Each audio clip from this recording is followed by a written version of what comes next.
I'm inside the permanent trade show here and I've come to look at the Nakamura machines. We've got the NTRX 300, the WT 250, but we're going to start with the AS 200, and Steve's going to give us a little bit of information about all of these machines, starting with this one. So Steve, what is the concept of the AS 200L? So the AS 200L is a second generation from the AS 200 short bed that we launched at the last MAC exhibition. And this machine is taking on from that, so now we offer it with a tailstock and a sub-spindle configuration. So the first generation you couldn't have a sub-spindle? No, that's correct. So that was just a single spindle with a 15 station turret and Y-axis. And would this be an area where Nakamura have never had a machine before in a twin spindle single turret arena?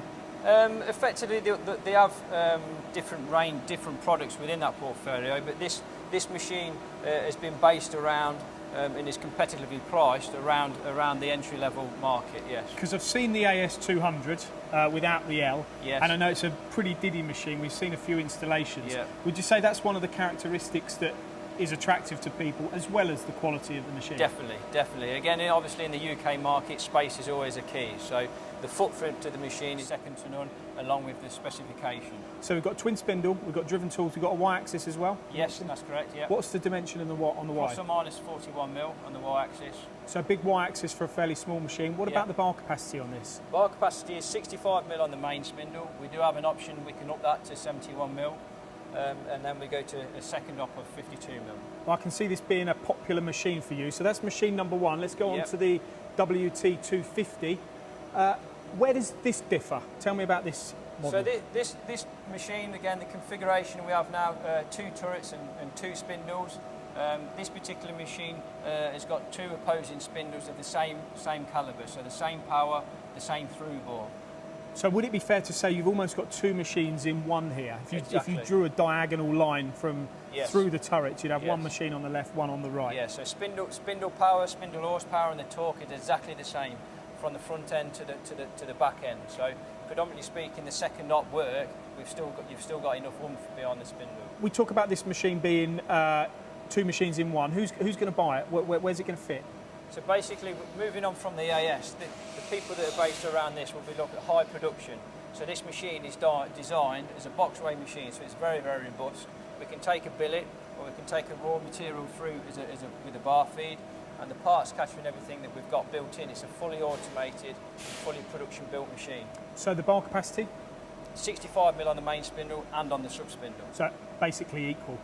How are you going to program something like this? I know that control looks pretty good. Yeah.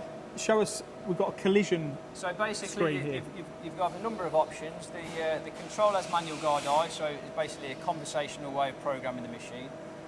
We also have a 3D model built into the machine that's helping for collision guarding. So obviously, with 2 spindles and 2 turrets obviously dancing around, it's quite important for that to be monitored. So high value components you don't want to smash. So it's not just down to the operator, but the machine will take care of you as well. So you can do all that, and that's what this screen is here, isn't it? That's the anti-collision. That's the model of the machine. Again, built into the control, we have a production simulation.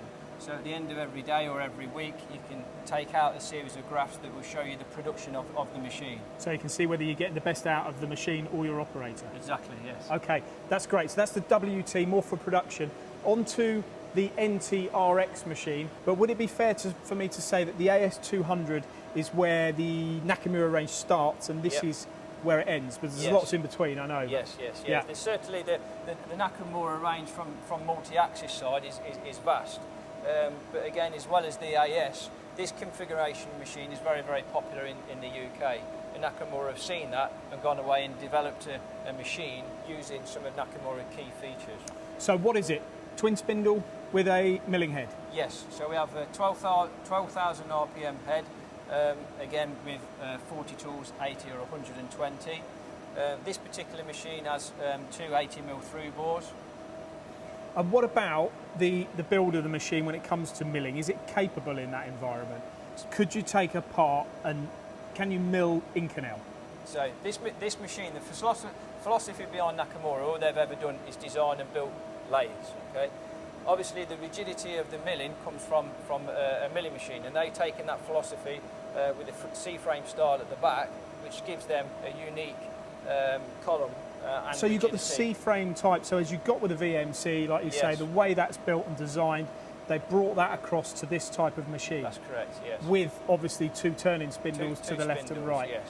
The tool changes to the left here, so does that mean it's quite easy to access to load tools? Yes, so you can load through the door here. Yeah. It's got pre-select, so there's no downtime on the machine. Yeah. We have a parts gripper system here.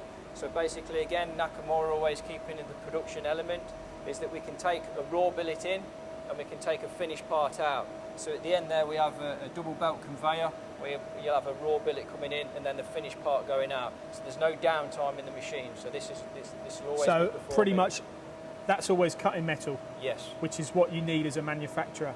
That head, what's the what can it tilt to and tip to? So you've got plus or minus 115 degrees. So again, it's a full 5-axis head. So we've got full 5 on the main spindle and full 5 on the sub spindle.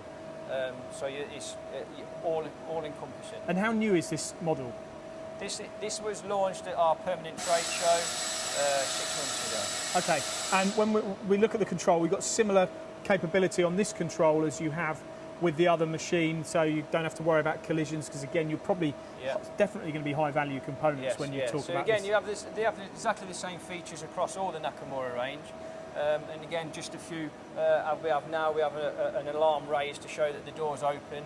So being that the control is Windows based, Nakamura can incorporate all live images of the machine and point to the operator exactly where the alarm is. So there you have it, a really good insight from Steve there into the Nakamura range. We started with their entry-level machine and finished up here with their NTRX 300, which is a really complex machine tool for high-value component manufacturing.